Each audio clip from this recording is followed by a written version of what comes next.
Hello and welcome to Andrew Broussard Watercolors. Today we're going to do a watercolor landscape painting. Should be full length and it's going to be from a photograph. We're going to jump right into it. So the paper itself is taped down to about, I think, 9.5 by 5. I really wanted a 1:2 ratio, get that horizon going. I'm going to start off with some washes. I've been experimenting with a lot of different things, and I really wanted to get a video out there of the different experiments. So this is just washing in some ultramarine blue and getting some ideas. So this paper is 100% cotton, 140 pound. The original size is 9 by 12. It is hot press, and it is from Meeden Art Supplies.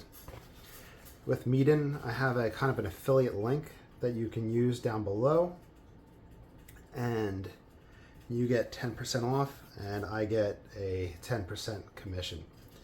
It's a good price for 100% cotton paper, so give it a go. This is some Naples yellow. I'm just kind of pushing things around, getting some ideas.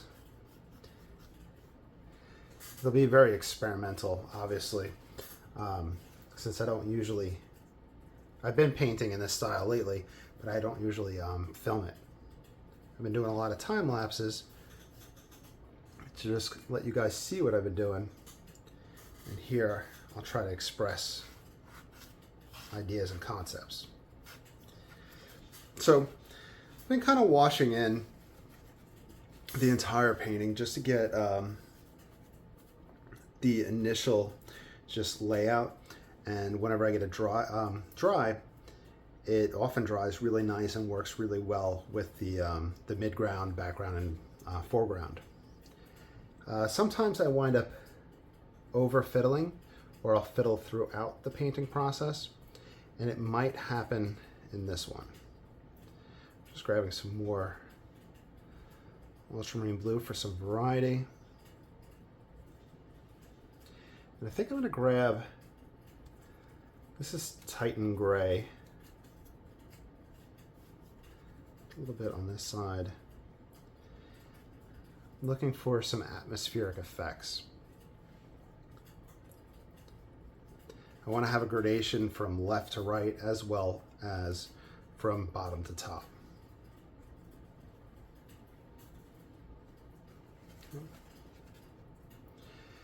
So it is pretty wet. I usually paint wet and wet with the fast and loose style. Here it's more using smaller brushes with the wet and wet and feeding into particular spots. I've kind of been exploring what I want to use for different colors.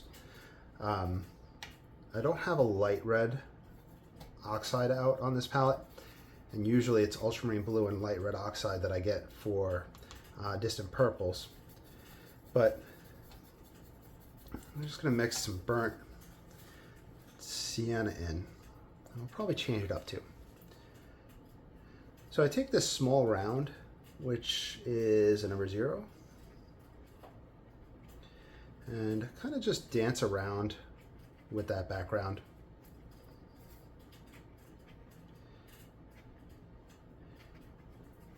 Just to get ideas in place. It dries light and it diffuses some, and we can feed in other colors. I've been using a lot of perylene green, which is, I think, PBK 33. So it's a black pigment, but it's green. And it's nice and dark, and I find that it has a lot of potential. Daniel Smith has it as excellent light fast, but every other brand has it as very good. So I'm not really sure why there is a difference between them, but that is just kind of thing to throw out there. So with very good light fastness, I don't think we'll see any fading in our time. So yeah.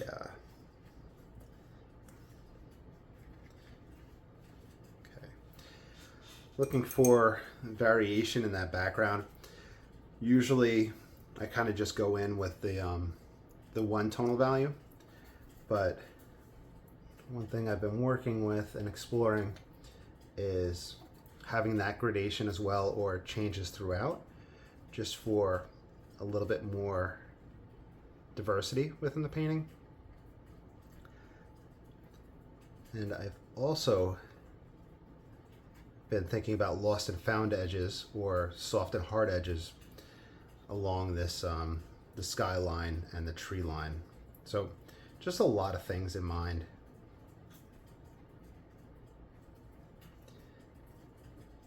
So I think my lightest part of the sky will be in this region, and I've been observing different lost and found edges in different master paintings, and I'll try to explain that in a moment. There's a little bit of yellow ochre.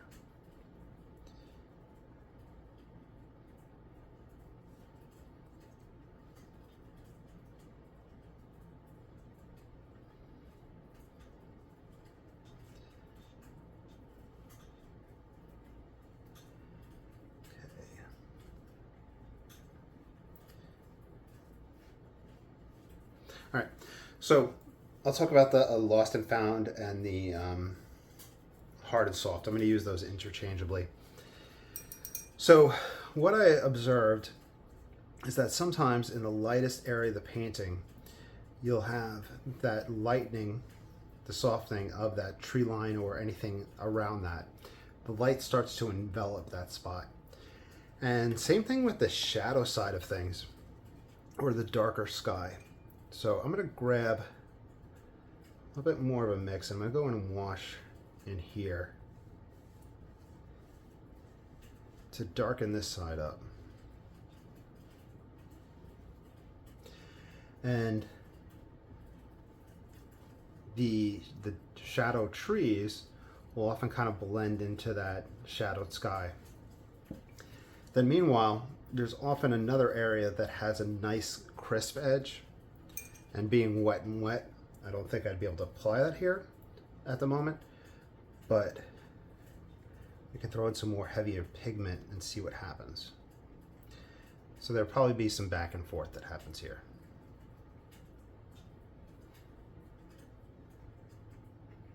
I'll just throw it in like that for right now. I'm going to leave that alone. We're going to get some weird cauliflowers and stuff like that, which I'm trying to avoid. However,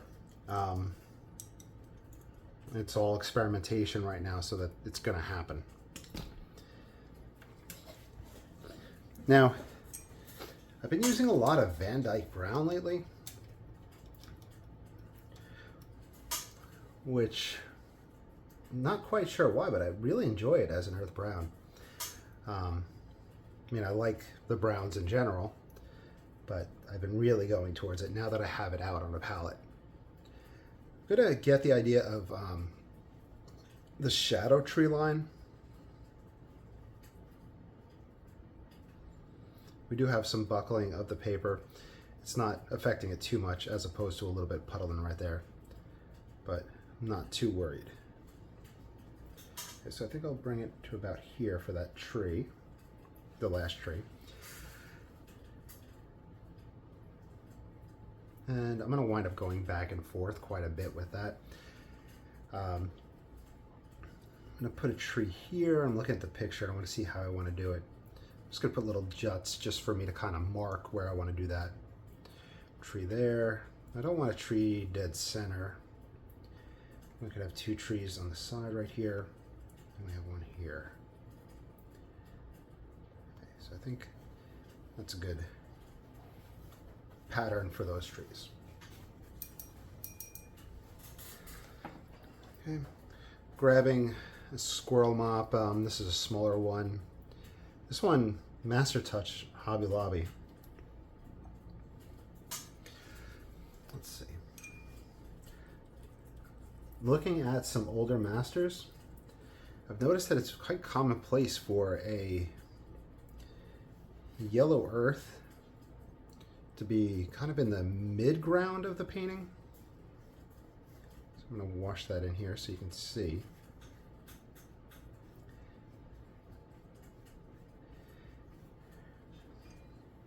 And then as it comes closer to the foreground, it gets greener or darker or redder. So in this case, I'm going to grab some of the Perylene green. I'm going to wash that in. I'm going to do a lot more of that in a bit.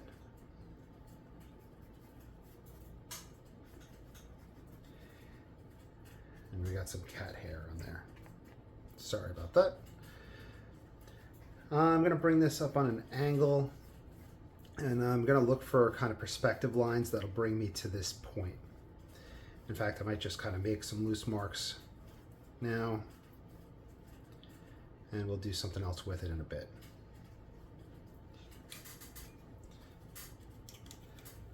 Grab some alizarin red. That's way too much.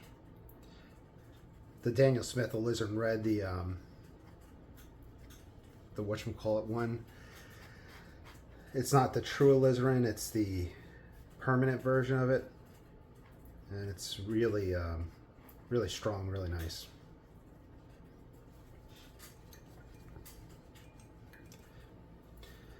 One of the things I noticed with the compositions with light on this side, there's often light traveling through the landscape. And I recently purchased Hansa Yellow Medium. I think there's a Hansa Light. I don't know if there's that much of a difference between it, but I'm going to put that in there to kind of lead the eye to that spot.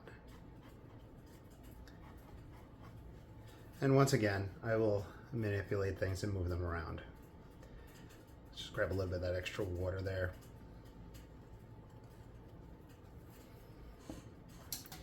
So I'm going to let that still be wet. I'm going to try not to hit it with my hand. I've been taking earth browns.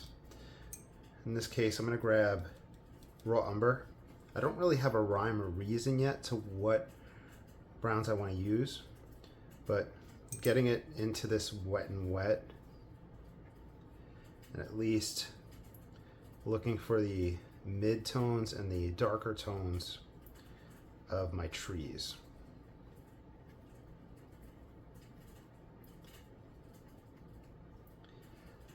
And I'm not putting the whole tree in yet, especially the outside edges.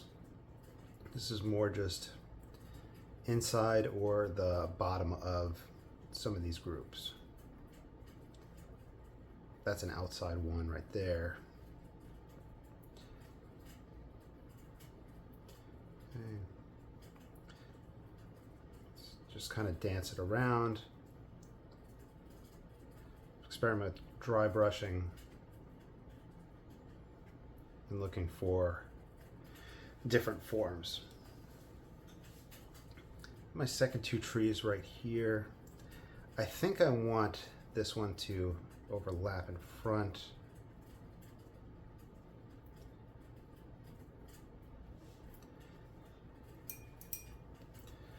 And I could go darker. Let's see. Let's see, Perylene green mixed into that.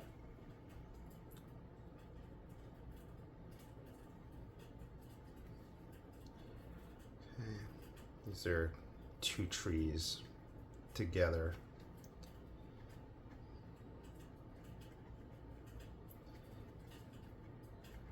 I'm gonna go a little bit smaller in the height vertically. In hindsight, I wish I had brought this a little bit more on an angle coming forward, this line, but that's something to keep in mind for the next painting. We have another tree right here.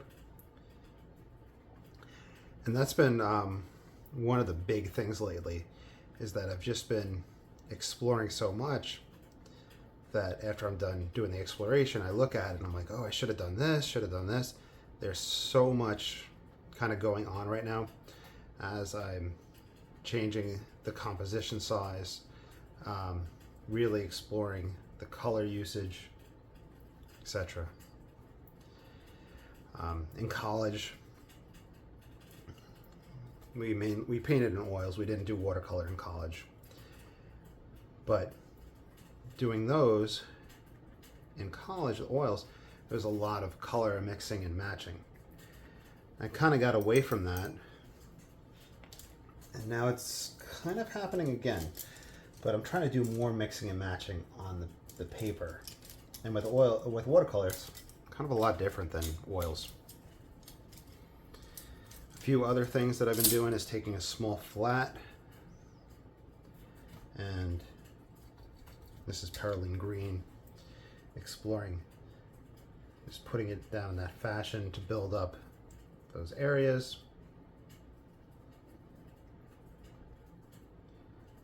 And we're going to do a lot more, like I said.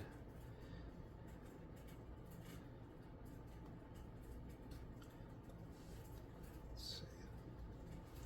Okay. The background tree line is pretty much covered up. More planning would have helped there, but there's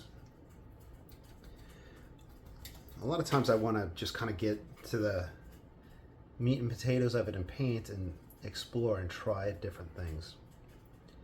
Let's see if I can get this tree line to come forward.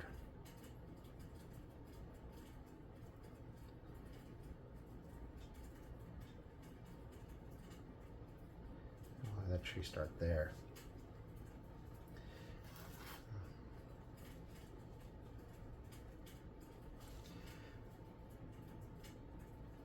Lift a little bit of it. I'm going to just break it up so it's not just a straight line. Pushing pigment around with the back of the brush.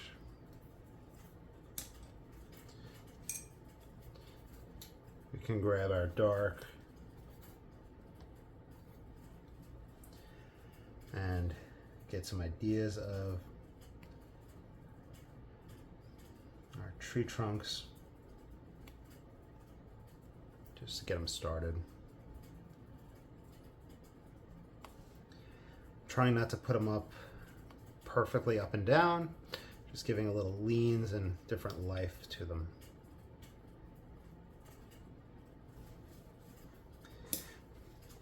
Let's see. I think we'd benefit from a dry off at this point. So I'm going to pause the camera. I'm going to hit it with the blow dryer. All right. So some areas are still a little wet, but I'm ready for the next part. I just started yesterday, the day before, experimenting with India ink. So here's the Speedball ink. And I have a brush that I just kind of cut the ends of. It's an oil painting brush. And what I want to try to do here is see what type of random textures I can get that give the illusion of detail within. So I usually use the Hake brush for this within the fast and loose painting. Here, since I'm working a little bit more controlled, I'm going to go with the smaller brush. And I'm using black ink so that I can wash over it, and hopefully some of this detail will stay underneath and it'll mix in really nice.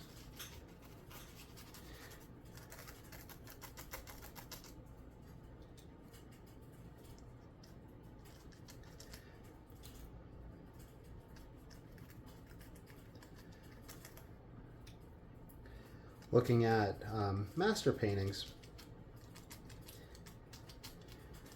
I honestly don't know if some of them sat there and meticulously put every one of those strokes down from one brush, or if they use something like the Hake idea or the Tonalist ideas with oil painting using a big chip brush to get textures.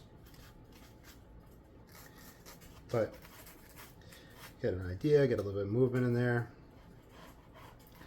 You can also play around with using this dark to build up shadows. But we'll just start off like that. So, like I said, a lot of different ideas going on. I'm going to take this smaller guy and I want to look at the distance, the field between that and the distant upright trees.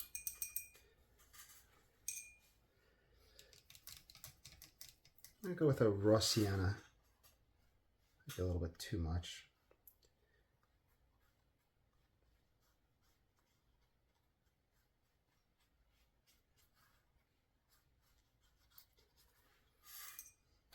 I'm going to grab a little bit of ultramarine, put that in different spots just to get variety in it.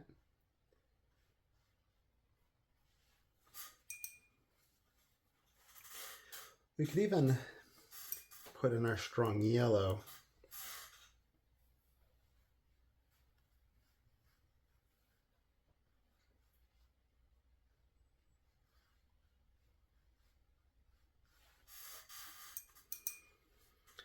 Now I have been picking at backgrounds. So here's a little bit of palette mud. It looks like just some perylene green, probably a little bit of earth brown.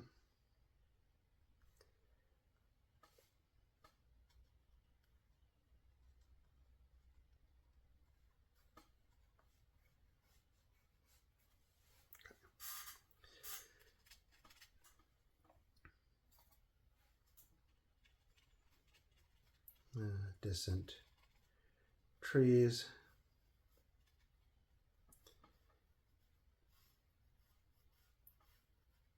Something to kind of just stop the eye. I've been playing with Gouache, the Hansa yellow, and other things as the outside of the trees, the ones that are catching more light. And since I'm going to have my spot here, let's just try those two colors and see what type of glow effects we can get. The light shining through the edges of those trees.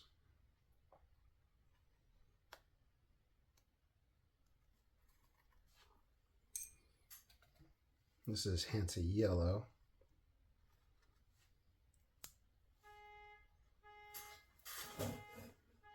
Sorry, that was the neighbor's car. Okay. And using these really small brushes. Hey, Persico. I'm getting a dark mix on them for the tree trunks. Look for other attributes and other movement throughout.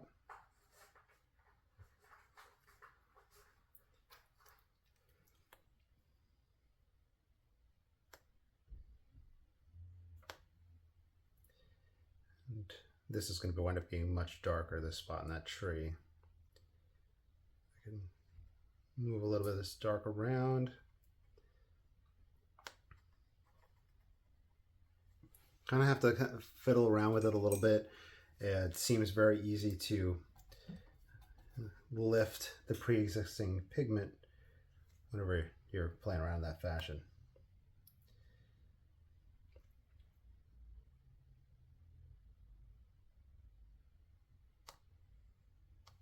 Okay, let's get this guy in there.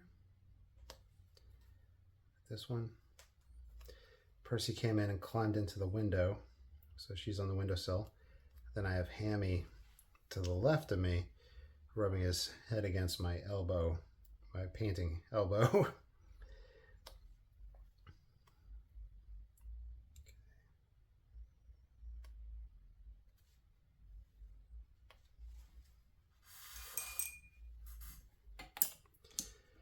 Now, the landscape has been very fun. Sorry, the foreground has been very fun doing washes over it and looking to see what happens. Let's grab Naples yellow.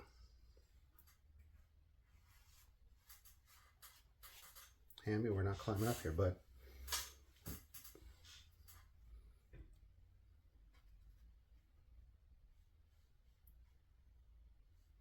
a little bit blend over those spots and lose some of that detail.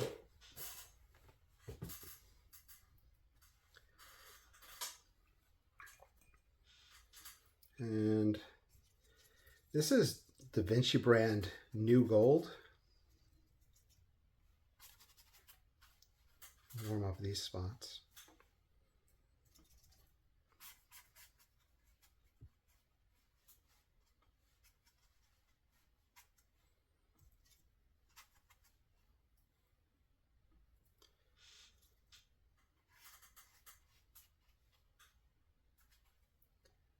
Okay.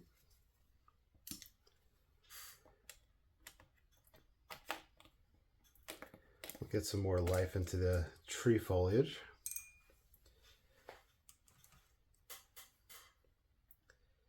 Here's a yellow ochre.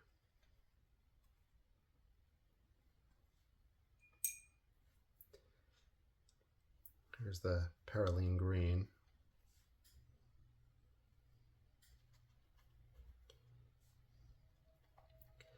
So this has been the approach to the trees in recent ones. I'm not sure if this is the approach that I want to stick with, but with a little bit of practice and a little bit of effort, it does seem to give good results. So we'll see how this one winds up going. Let's get that there.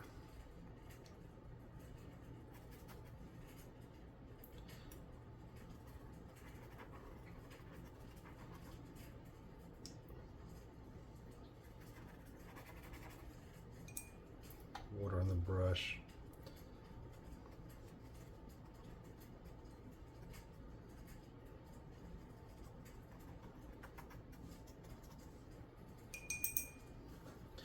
I don't want that strong Naples yellow right there. Figure out what we want to do.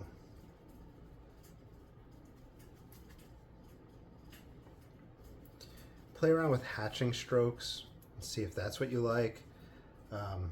Play around with stippling in. We're just looking for different textures.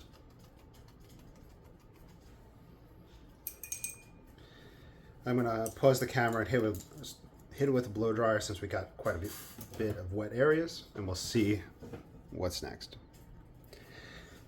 Okay, so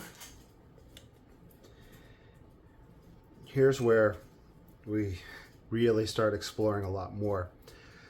First and foremost, I'm gonna grab the big squirrel mop, and this is Isabey. No, it's a Paul Rubens. Okay. And I'm gonna grab some ultramarine blue. Let's see what washing that on there looks like. And we can always grab maybe like a burnt umber in it. Let's see what a burnt umber in the sky would look like. This is with ultramarine mixed in to kind of mellow it out some.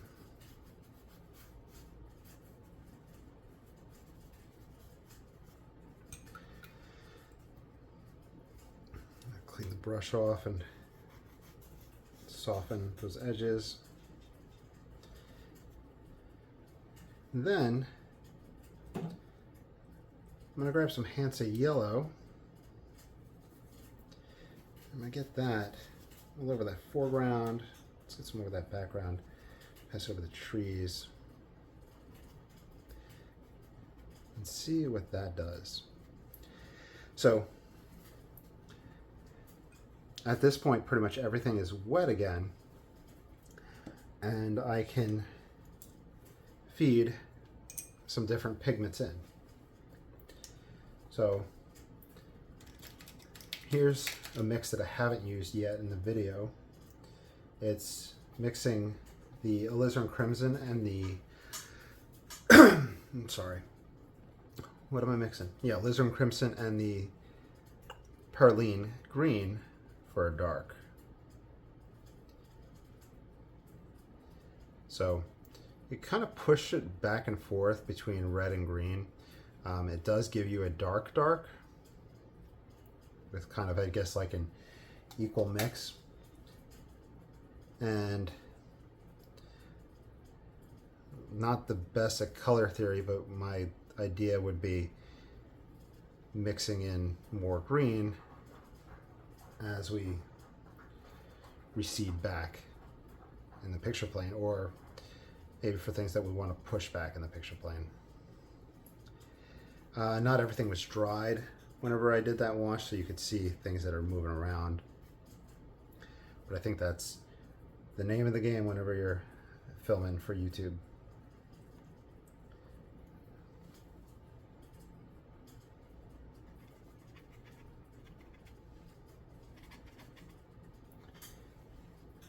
And we can look at that with our shadows and tree line.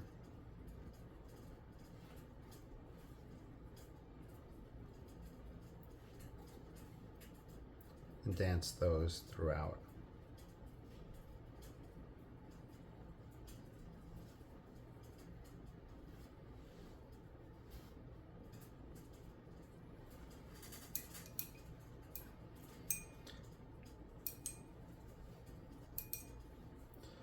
Let's grab a little bit of Hansa yellow.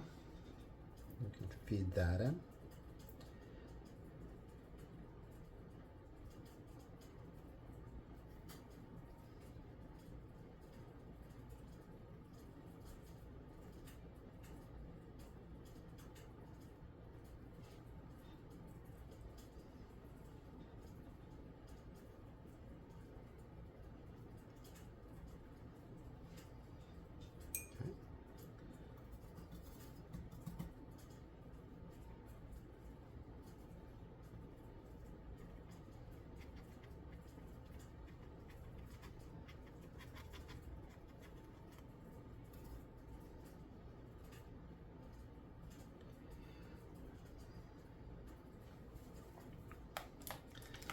And if it's not too wet, let's see. I think I might just add more kind of tree trunks, since we're spreading out way too much over here. Or I can try lifting up.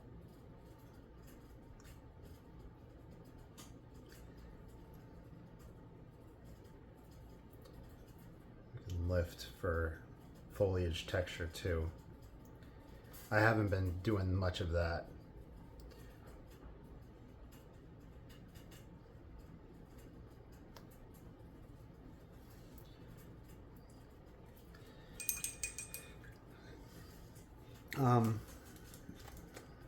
Let's see. Let's just grab some ultramarine blue.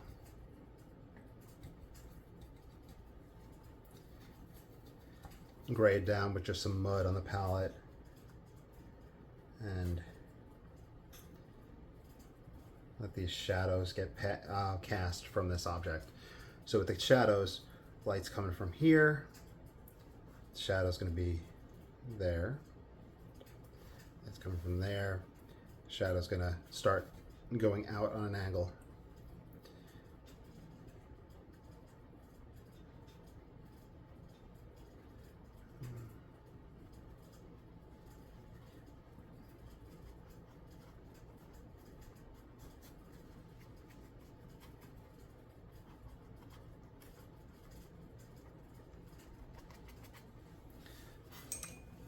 Now would be a good time to hit it with a blow dryer. Okay, so next experiment with this one, I have this palette, which is a gouache palette. It's supposed to be airtight, but they did dry and crack. So I'm just reconstituting some white gouache. And definitely not the cleanest. So I might, sorry, a little froggy still. But washing this in can create a atmospheric effect as well. I'm gonna grab some fresh water real quick. All right, fresh water. I kind of wipe the top of the white gouache. And if we pass over this background, it starts to push that back in the picture plane, and it gives a sense of air coming over everything and enveloping it. You start getting the lost and found edges that I talked about earlier, and it really gives a different feel to the scene. I think this would ultimately be something that you would decide if you want to have this effect or not. Seen it a lot in oil paintings, especially from the 1800s, or the classical oil painting techniques, where they did that, and I think it was used quite a bit with watercolor and gouache. I put out some fresh paint. Let's just get that fresh white in there.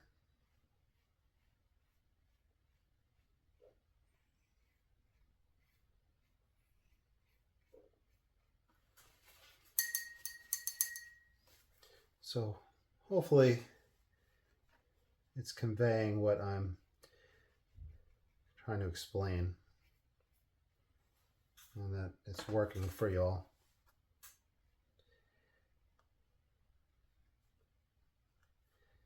Let's even bring it over to some of that land. Let's see how that looks.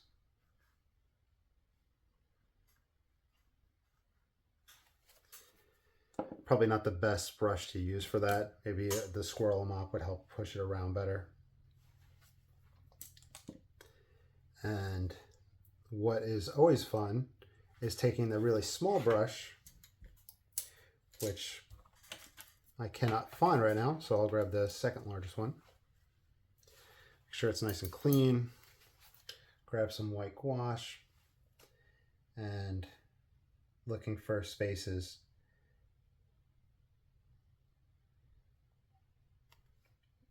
between the branches and the tree trunks.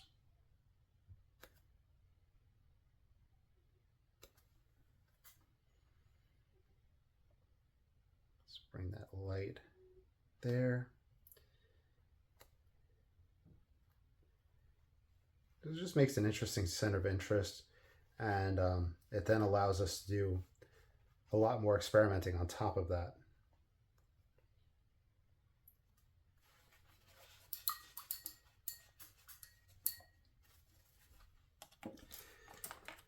We put this on the side for a moment. We'll come back to it if we need it.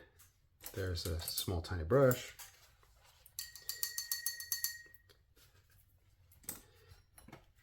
Now would be a good time to experiment a little bit more with the India ink. I know it's a lot of back and forth. I like trying to develop the whole painting at once.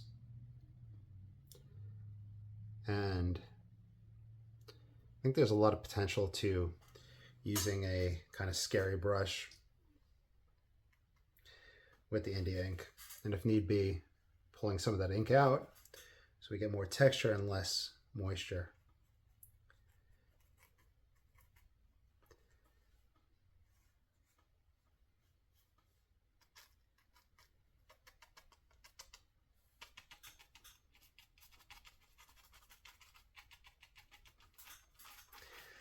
And if this is a path that I keep on taking, if I keep on using these brushes or making brushes to do this. Eventually I'll find the application and the cut that I like on it.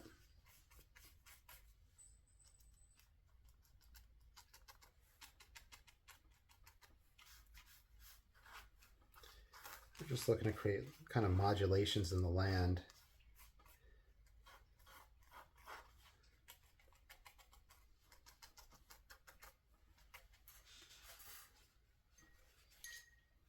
I'll leave that guy out right there.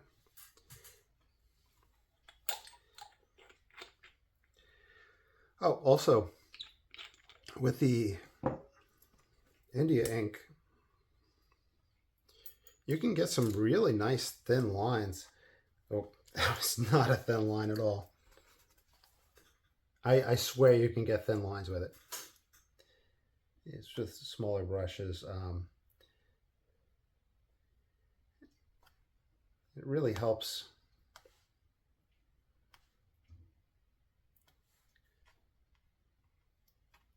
create a little bit more effect.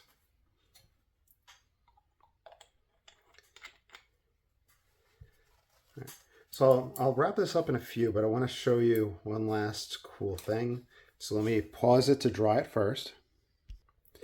Okay, so the last cool thing I want to show you is that whenever you wet areas with that gouache, you can mix color into it, or you can come in and pass pigment on top or around it to get different glowing effects. You just want to be careful painting over white gouache because of the tendency for it to lift and smear. It'll probably do it in this next thing I'm going to do, and it's going to be a drastic thing that I'm doing, but it's all in the name of experimenting.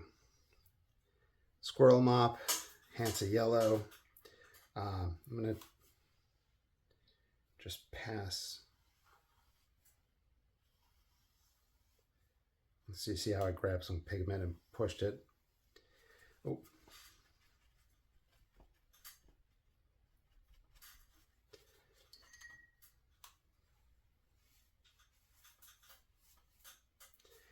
And this really opens up the opportunity to go back and forth and experiment and kind of getting an idea when you want to stop.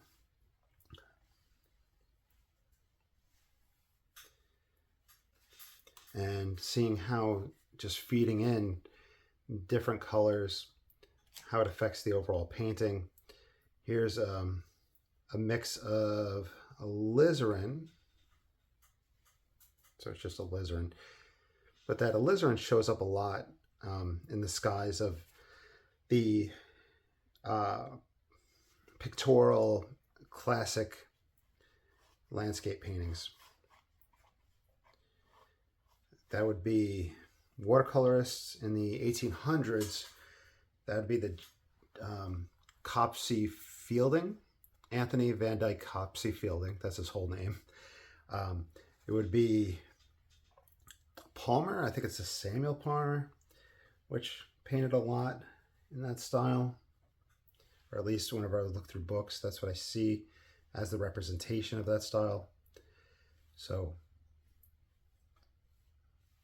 they were the last kind of, I guess the term would be the bastions of that picturesque. And like I said, with going back and forth, I can grab white gouache and go right back in. A little bit of history with white and watercolor. Prior to Winsor Newton putting out Chinese white in about the 1830s, I think, the whites that were used had a tendency to blacken when exposed to sulfur, I believe. I'm not sure if the Chinese white, which is zinc white, would do that as well. But nowadays, white gouache is the titanium white.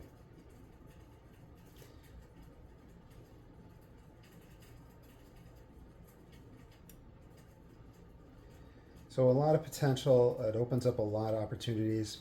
It is more fiddling and picking around than you're used to seeing from my paintings. But I've been getting a lot of a lot of enjoyment from exploring with these. Like here, I'm just taking that white gouache and I'm looking for where we would see some light coming through past the trees. We'd have the shadow, we would have the light, maybe pass some light right over here. I'm going overboard with it, but just talking about it just really makes it a lot of fun. Like, let's grab some white gouache and enhance a yellow. See how it looks right in there. Hey, man, that was a good jump. You jumped from one desk to the rolly chair that's right behind me.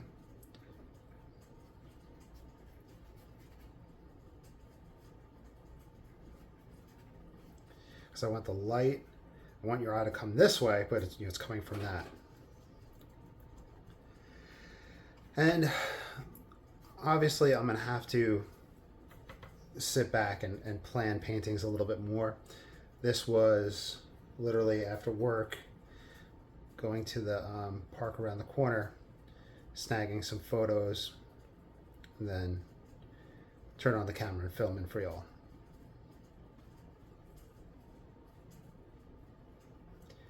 And I'm going to continue a lot more off camera, I think. So I want to see how far I can push these things.